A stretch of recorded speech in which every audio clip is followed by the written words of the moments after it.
네, 그 경기도지사 예비후보라고 하는 박종희 씨가 정말 홍준표를 대놓고 디스했어요. 홍준표가 당대표라서 위기다, 당이. 그 정도만 말을 한 게 아니고. 야, 그래도 그 덕에 사람이 있네요. 아직은 희망이 있네요. 사람이 있네.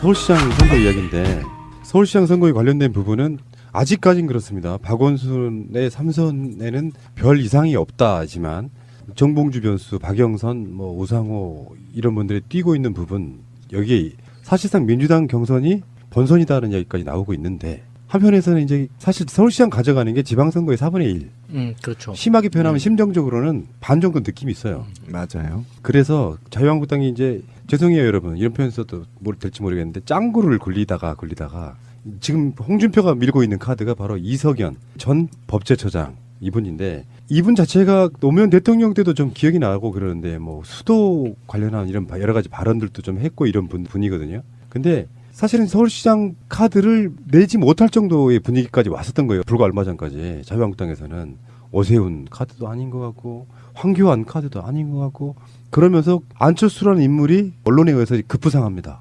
그래서 이제 그런 빅딜설까지 나오잖아요. 안철수와 남경필이 서로 빅딜하면서 서로 간에 연대를 한다. 경기도지사하고 서울시장을 네, 자유한국당과 바른미래당에 이렇게 나오는데 자유한국당이 서울시장 후보를 안 내기는 사실상 힘들어요. 불가능에 가깝다. 홍준표가 나와도 그러니까, 나오는 한이 있더라도 그러니까 딜을 하더라도 예. 딜을 하더라도 일단 후보를 내고 나서 그 용도로 딜을 하면서 서로 주거니 받거니 하는 거라서 인물은 떠올리긴 해야 돼요. 이석현 자체가 이런 쪽에 관심이 있는 사람이에요. 이석현은 굉장히 소중한 분이세요. 킬러리. 이석연 예. 전 법제처장. 예.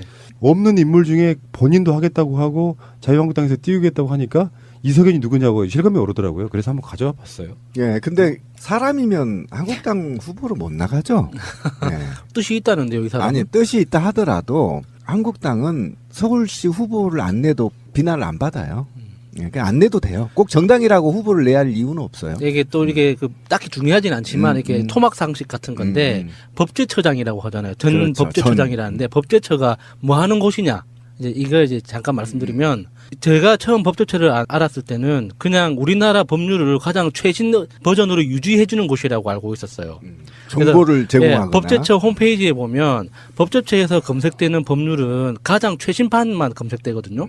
그래서 대한민국 법률을 다 한문으로 돼 있던 걸 한글화 시킬 때 그 한글화 작업을 주도했던 부서가 정식 부서가 돼가지고 법제처가 된 거예요. 근데 나중에는 이 법제처가 계속 규모가 커지면서 법률의 배경이 되는 제도, 정책 이런 그 사회적인 것들까지 연구해서 자료로 축적하고 있고 또 각 법률 문항에 대해서 해석해주는 역할까지 하고 있어요. 그래서 단체들끼리, 조직들끼리, 정치 조직들끼리 똑같은 법률 문항을 두고 갈등이 생겼을 때 중재하는 역할을 하기도 하거든요. 그래서 이게 법제처가 국회 내에 있기 때문에 법제처와 국회 도서관과 국회 사무처장이 이제 굉장히 요직 중에 하나예요. 대중한테는 별로 알려져 있지 않은 굉장히 요직 중에 하나죠. 시민사회단체 중에 가장 유명한 것 중에 하나가 경실련이잖아요. 예. 경실련 멤버로 박원순, 이석연 이런 사람들이 있었어요. 나중에 이석연이 법제처장이 되면서 심지어 노무현 대통령한테 헌법 공부 다시 해라 이렇게 디스했던 그런 인물이기도 하고요. 그때 노무현 저격수라는 그렇죠. 별명을 얻었었는데 그때 3번의 헌법 소원을 하는데요. 행정수도 이전 헌법 소원, 그리고 취재 선진화 방안에서도 헌법 소원을 내고요. 사학법 개정 반대 헌법 소원에서도 사학 단체 측에 서서 헌법 소원을 낸 사람이 이석연입니다. 근데 이 사람이 뉴라이트 전국연합 상임 대표를 하기도 했었고요. 아 친일파네요. 그리고 이명박 특검 역시 때 후보가 후보답네. 그렇죠. 네. BBK 특검법이 위헌이라고 헌법 소원을 제기한 사건에서 이명박 측 소송 대리인을 한 후에 그 후에 이제 이명박이 법제처장으로 만들어진 사람이죠. 이 정도의 이렇게 훌륭한 인물을 한국당의 서울시장 후보로 내놓겠다. 근데 이 사람이 2011년도에 서울시장 네, 보전선거 때에도 출마를 했었어요. 그랬다가 이제 하려다가 중도 포기를 주저앉았죠. 했었죠. 예. 네. 인물이 하도 없으니까 굉장히 훌륭한 인물인데요. 예전에 막 이런 어그로로 유명해진 사람을 다시 끌어오는 건데요. 그만큼 자유한국당이 절박하다는 뜻이에요. 네. 이게 그렇다고 친일파 단체 훌륭하다고 해줘요. 예, 그러면 안 이런 되죠. 후보라도 있어야지. 굉장히 뭔가 좀 훌륭하다고 했잖아요. 성급한 굉장히 그림이 훌륭하잖아요. 되는 거지. 제가 볼 예. 때는 이 정도의 인물이면요 한국당에서 최고의 실력자입니다. 홍준표 잘했어요. 네, 굉장히 잘했습니다. 박수 한번 쳐줘야 되고요. 네. 이명박이 집권하자마자 법제처장이 돼가지고 2010년까지 2008년, 2009년, 10년 법제처장을 지낸 인물이고 이 사람이 갖고 있는 여러 가지 그 과거 행적들 중에 수도 이전을 반대했다는 것, 서울 시민들한테는 수도를 지킨 사람이야라는 그런 선거 프레임을 갖고 갈 수 있는 그런 부분이고요. 이석연, 아유, 나 지금 언제적 인물이냐 진짜. 이제 공천이란 건 두 가지가 있어요. 공천을 신청해서 공천을 심사해서 공천하는 케이스가 있고, 그 다음에 이제 좀 전에 나왔던 이석연은 전략 공천에 관련된 그런 이야기를 한 거고, 정당은 어떤 상황에 따라서는 전략 공천을 하는데, 그래서 3월 14일, 15일 이틀간 광역단체장 공천 신청자 면접을 봐요. 11일 날 공천 신청 마감됐었거든요. 현황을 한번 보니까 서울이 1명, 지역별로는 서울이 1명, 인천 1명, 경기 3명, 강원 2명, 대전 3명, 충북 1명, 충남 1명, 세종 3명, 대구 4명, 경북 4명, 부산 2명, 울산 1명, 경남 3명, 광주 1명, 제주 1명 등입니다. 예. 그리고 전북과 전남은 신청자도 없었습니다. 나 궁금했어. 그러니까 광주는 누가 네. 나갔나요? 새끼. 공천 신청을 받았더니 김정기 전 숭실 사이버대 총장이 공천을 신청했어요. 서울시장에. 근데 양이 안 차. 그러니까 이제 바로 카드로 꺼내든 게 이석연인 거고. 예. 인천 1명은 당연히, 이정복.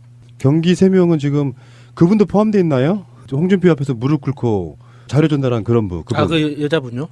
포함이 안 된 것 같긴 네, 한데. 포함이 안 돼 있는데요 지금. 저런. 그러니까 그렇게까지 쪽을 팔았는데 말이에요. 그렇죠. 근데 이제 지금 대구 경북은 굉장히 치열한 거죠. 권영진 현 시장하고 박근혜 정권 말기에 여러 가지 논란이 있던 바로 김재수 농림부 장관, 다음에 이재만 전 최고위원이라고 표현하는 것보다 동구청장이라고 보는 게 맞지. 대구 동구청장. 네, 동구청장. 다음에 이진훈 전 대구 수성구청장 이런 사람들이 뛰어들었고요. 경북지사에는 지금 남유진 전 구미시장 이 선거 뛰어들려고 사퇴한 거잖아요 지금. 그리고 이철우, 김광린, 박명재 이런 현역 국회의원들이 있고요. 그리고 부산도 그러네요. 부산도 지금 보니까 서병수는 부산 자체를 홍준표가 지금 전략 공천 지역으로 밀고 있어요. 홍준표와 서병수는 앙숙입니다. 근데 서병수 공천을 안 하고 싶으니까 전략 공천 지역으로 빼놓은 상태이긴 하지만 서병수 현 시장하고 박민식은 또 홍준표한테 밀려나가지고 아예 당협을 뺏겨버린 사람이고, 그렇죠. 그다음에 김영선 전 의원, 안홍준 전 의원, 뭐 하영재 전 산림청장 등이 지금 공천 신청했다고 그러는데 여기도 정말 난망하네요. 쓰레기들만 다 모였네요. 그러니까 뭐 어차피 뭐 막 어떤 이슈 논란 속에 선거가 좀 위험하지 않을까 생각해봐도 리스트업 된 거 보니까 자신감이 생기지 않아요?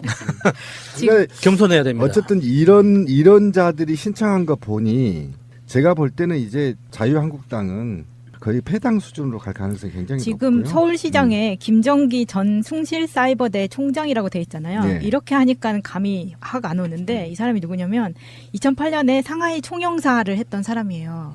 근데 이때 무슨 일이 있었냐면 그 중국 덩 씨라는 여자 스파이한테 우리나라 정치인들 200여 명의 명단과 주소와 연락처 그리고 각각 그 총영사에서 가지고 있었던 네. 자료가 이 덩 씨라는 여자에게 다 넘어간 적이 있었어요. 그래서 이 사람이 스파이냐 아니냐 막 이런 공방이 있었는데 여자 스파이? 뭐 영화 같다. 진짜. 중국의 간첩이네. 중국의 유명한 여자 스파이인데요. 그 여자 스파이가 미인계로 유혹을 해서 얘가 거기에 홀라당 넘어가서 다 준 거예요. 로맨스 홀라당 인물이 홀라당 잠깐만. 먹고 준 거야. 이게 모든 정보를. 스파이라 하면 좀 영화 같잖아. 그냥 간첩 새끼잖아. 간첩이잖아요. 여자가 아니 여자가 이 새끼도 가장 마찬가지. 강한 어쨌거나. 거죠. 그러니까 김정기 이 사람은 그래도 로맨스가 있는 분이네요. 아니, 멋있다. 당했다기보다는 그냥 자의로 홀라당 먹고 다 준 거예요. 아니, 근데 자기로? 이게 되게 웃긴 게 이게 어떻게 밝혀졌냐면 그 하드 디스크에서 이 사람하고 찍은 사진이 나와서인데 사실은 이 사람하고는 이렇게 어깨를 감싸면서 와인잔을 들고 있는 사진 한 장이 나온 거였어요. 근데 더 웃긴 거는 이 상하이 영사관에서 사실은 이 김정기라는 사람 이전에 덩 씨라는 여자와의 불륜 때문에 해직이 된 사람이 있었던 거거든요. 그러니까 중국 여자 하나가 아주 그러면 상하이 총영사를 덩 씨는 직업적으로 유혹하시는 분이네. 그랬다고 볼 수도 있죠. 이런 자가 신청했다는 거지. 네. 이런 자들이 모여서 공천을 신청한 곳이 자유한국당입니다. 그리고 이거 김영선 전 의원도 제가 참 들은 이야기가 많은데 그 일산에서 아무리 그때 이게 보면요. 팟캐스트라고 해도 차마 이야기할 수가 없어서 해요. 그냥 저만 아는 걸로. 아, 제목만 제목만 궁금해. 말 안 하는 것이 훨씬 더 사건을 키웁니다. 대체 어떤 거길래? 그냥 풀어놔요. 네, 우리 나중에 식사하면서 말씀드릴게요. 네, 너무 지저분해. 이거는 애청자를 우롱하는 네, 겁니다. 저도 그 정두원처럼 이게 좀 욕 좀 먹겠습니다. 스무고개로 경청 동절 일인가요? 그 정도는 아니고. 아. 자, 근데 재밌는 게 있어요. 지금까지는 광역 이야기였잖아요. 그러니까 뭐 무슨 어마어마한 이슈가 터져도 최근에 문재인 대통령 지지율과 민주당의 지지율이 올라가는 현상을 보이잖아요. 그러면 한 번쯤 나가고 싶은 사람들도 결국은 접게 되거든요. 공개적으로 표현을 했다가 쪽을 파는 것보다 나아. 그러니까 안 나가니까 공천 신청을 받으면 이따위예요. 그렇죠. 실제로 여기서 대구시장하고 경북지사 이런 정도를 제외하고는 이렇게 되면은 정당은 어떻게 되냐면 일단 심사는 해요. 하는데 대부분 나가리 될 가능성이 높아요. 전략 공천하겠다가 되는 상태가 훨씬 많아질 거고 공천 면접을 볼 때 각서를 썼다고 해요. 이번에는. 근데 그 각서가 이런 거지. 미투 운동 각서가 있어요. 뭔가 혐의가 나오면 무조건 사퇴하겠다 요건데 그 경기도지사 예비후보라고 하는 박종희 씨가 정말 홍준표를 대놓고 디스했어요. 홍준표가 당대표라서 위기다, 당이. 그 정도만 말을 한 게 아니고. 야, 그래도 그 당에 사람이 있네요. 아직은 희망이 있네요. 사람이 그래. 있네. 네, 사람 한 명이 있네. 딱 한 명이죠. 한 명일 겁니다. 예. 공천관리위원회 이제 심사위원이 묻습니다. 자유한국당이 위기인데 전략적인 극복 방안이 있냐라고 물으니까 이거는 야수님 해주십시오. 홍준표 대표가 당의 얼굴이라 위기입니다. 그래서 선거 때 홍 대표가 뒤로 물러나고 선거대책위원회 체제로 전환해서 홍 대표는 당을 꾸리고 선대위가 선거를 이끄는 방향으로 가야 한다고 생각합니다. 저 새끼 좌파가 우리 당에 들어왔네. 어떤 느낌을 받았냐면은 실제로 수구 보수 세력이라고 하는 사람들 위기감 같은 거예요. 우리는 그냥 우리들 입장에서 홍준표가 당대표라 위기다는 말을 우리가 많이 해왔잖아요. 네. 근데 지역이 어딥니까? 경기도 출마한 사람이잖아. 이 사람 입장에서 보면 언론에서도 안 도와주고 있고 그러다 보면 지금 선거가 3개월 정도 남았다고 하지만 극복될 방법이 없다. 그리고 지금 당이 선대위 체제를 꾸려지면 어차피 홍준표가 각 지역에 가서 지원 유세해야 돼요. 예. 근데 홍준표가 사실 먹히는 지역은 저는 우리나라에 없다고 보거든요. 대구가도 표가 떨어진다고 떨어지지. 하는데 제가 볼 때는 정말 욕 많이 먹을 겁니다. 제가 아까도 얘기했지만 지금 지역에서 이 상황에서요. 이 전국에서 빨간색이 있고 선거를 한다고요? 아, 이건 굉장히 어렵습니다. 그러니까 이 사람은 정말로 자유한국당을 사랑하는 사람이에요. 박정희 맞아요. 전 의원은. 그러니까 이거 엄청난 디스인데 홍준표 씨 당신이 선대위원장 맡아서 유세 나오면 우리 선거 지니까 당신은 선거 때 찌그러져 있어 이거잖아요. 예. 그러니까 정확한 진단 얘기이기도 하고. 근데 박종희 씨가 하나 잃은 게 있어요. 그럼 홍준표를 보내면 대안이 있나요? 김성태가 하겠죠. 그렇죠. 대안이 없어요, 사실은. 어쨌거나. 아니 그 정도 인물이 있으면 예. 서울시장 내보내지. 그래서 박종희의 모수는요. 박종희의 모수는 그 당에 신청하지 말았어야 됩니다. 이 정도의 마인드라고 한다면 신청하지 않는 게 낫습니다. 왜 그러냐면 홍준표를 내보내도 대안이 없는 당이에요. 근데 간혹 보면 정말 이 자유한국당이 보수 정당이라고 보수의 가치를 지키는 정당이라고 착각하시는 분들이 계세요. 보수 아니죠. 그러니까 박종희 의원이 이제 그런 케이스 같아요. 이게 이 자유한국당이라는 정당 자체가 자신이 생각하는 어떤 보수의 가치를 담고 있는 정당이라고 굉장히 큰 오해를 하고 있어서 이런 결의를 보여주는 것 같은데 너무 안타깝네요. 그러니까 지금 10대, 20대 이 나라 청년들이 80, 90%가 지금 진보 정치 성향을 띠고 있고 현 정부를 지지하고 있다란 말이에요. 근데 자기 아버지가 빨간색 입고 나가. 그럼 자식이 고개를 못 든다는 거예요. 이런 상황에서 무슨 낯짝으로 사람이면 한국당이 공천을 신청하겠어요. 이런 사람들은 절대 들어가면 안 됩니다. 근데 박종희 씨가 일단 쌍피로 홍준표만 디스한 게 아니에요. 남경필도 디스를 했어. 남지사는 반의 반쪽 지지율만 퍼올릴 수 있다. 반은 탈당, 복당으로 썩었고 반은 가족 문제 등으로 썩어 득표율은 30%밖에 안 된다. 남지사를 전략적으로 공천해서 배제해 컨벤션 효과를 이루는 것이 필승 카드이고 그나마 이길 수 있는 희망이라고 이야기했다. 사람 하나 있다니까. 정확히 찍었네. 그러니까 실제로 남경필 지사가 아들 문제라든지 뭐 여러 가지 목 문제도 있죠. 네. 가정사 문제가 있어서 지금 여론조사를 보면은 이재명 시장 등의 민주당 후보의 반도 안 나오고 있는 상태거든요. 근데 그 지지율이 몇 달간 지속되잖아요. 그러면 그 사람 당선되기 힘들어요. 그럼요. 빠지죠. 그러니까 지금 촛불혁명 이후에 재편된 국민들 네. 이분들 입장에서 보면 남경필한테 손이 안 가는 게 사실인데 또 남경필만큼 인지도가 있는 사람도 없는 상태. 그러니까 박종희 같은 사람을 오히려 공천하는 것이 자유한국당이 더 이득일 수도 있어요. 확장성이 딱 멈춰버린 후보는 당 입장에서 굉장히 어렵다는 이야기죠. 그러니까 남경필이 받기는 받았는데 공천해봐야 당선 가능성이 점점 떨어지고 있다고. 이게 자유한국당의 지금 현 상태인 것 같아요. 딜레마죠. 미투 운동과 관련해서 공천 취소를 거론하는 서약서가 생긴 것은 처음이랍니다. 그래서 미투 운동 후보로 확정되더라도 도덕성 등의 흠결이 추가될 경우 공천 취소를 당해도 승복하겠다 이런 걸 썼다 그러고요. 당연히 승복한다고 하겠죠. 근데 이게 논란으로 갈 것 같고. 근데 자유한국당이 광역 말고 경기도 네 곳을 전략 공천지로 지정을 했어요. 보통은 이제 우리가 뭐 민주당만 해도 이제 권리당원들이 워낙에 많으니까 밑에서 끌어올리자 권리당원 투표 반, 여론조사 반 이렇게 보통 할 거라고 예상이 되는데, 경기도 네 곳은 전략 공천하겠다고 미리 멋을 박은 거예요. 대표적으로 수원, 고양, 영인, 성남. 느낌이 오지 않으세요? 사람은 있나요? 경기도에서 가장 큰 도시들이에요. 인구 100만이 넘는 100만 이상. 예, 그러니까 큰 도시들. 남짓. 사실상 경기도에 있어서 그렇지 지방으로 내려가면 대전이나 광주나 이런 데로 내려가면 사실 광역시에 근접하고 있는 예. 그렇죠. 이런 100한 정도. 근데 4, 50만. 수원하고 고양하고 성남은 민주당 쪽이 지금 시장이었던 곳이거나 시장직 내려놓은 부분이 있으니까 영인만 자유한국당 출신인 거죠. 홍준표가 잔머리 젖같이 굴리는 게 사실은 여기가 타겟이 아니라는 거예요. 선거 나가봐야 어차피 여기는 져요. 영인도 내가 보기에는 이번에는 우리 쪽으로 넘어옵니다. 근데 정말 싫어하는 인물이 부산시장인 서병수하고 창원시장인 안상수잖아요. 안상수를 안 꼽고 싶은 거야. 그러니까 경기도도 이렇게 했으니까 100만 넘은 창원 너희들도 우리가 전략 공천할까 이렇게 돼버리는 그 노림수를 노리고 있다는 거죠. 안상수하고는 진짜 홍준표하고는 내가 봤을 때 같은 당이어서 그렇죠. 전생에 철천지면서였어요. 둘이 서울광장에서 맞짱하면 떴으면 좋겠어. 짱돌 들고.